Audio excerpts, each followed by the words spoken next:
الحمد للہ رب العالمین والصلاة والسلام علی سید المرسلین اما بعد۔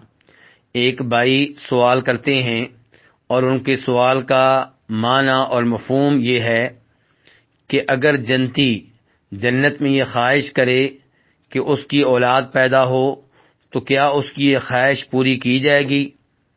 تو گزارش یہ ہے کہ جنت میں اولاد ہوگی یا نہیں ہوگی، اولاد کی نعمت ملے گی یا نہیں ملے گی، اس مسئلے میں علماء کرام کے مابین اختلاف ہے۔ لیکن وہ حدیث جسے امام ابن ماجہ رحمہ اللہ روایت کرتے ہیں اور امام ترمذی روایت کرتے ہیں ابو سعید خدری رضی اللہ تعالیٰ عنہ سے کہ نبی علیہ الصلوۃ والسلام نے ارشاد فرمایا، المؤمن اذا اشتهى الولد في الجنة كان حمله ووضعه وسنه في ساعة واحدة كما يشتهي۔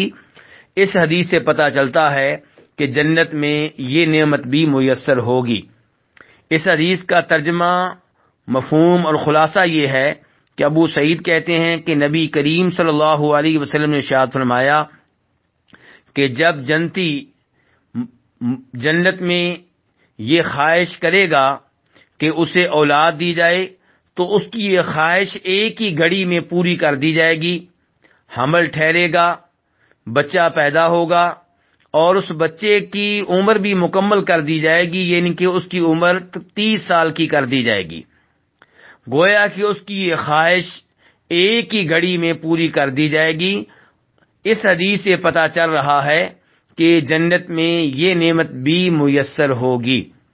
اس حدیث کو دیگر علماء کرام کے ساتھ ساتھ موجودہ زمانے کے بہت بڑے محدث شیخ البانی رحمہ اللہ نے صحیح قرار دیا ہے۔ اللہ رب العزت سے دعا ہے کہ اللہ رب العزت ہمیں جنت میں روز قیامت جگہ عنایت فرمائے اور ہمیں اپنے عذاب سے، اپنی ناراضگی سے محفوظ رکھے اور ہمیں اپنی رحمت کی لپیٹ میں لے لے۔ وآخر دعوانا الحمد للہ رب العالمین۔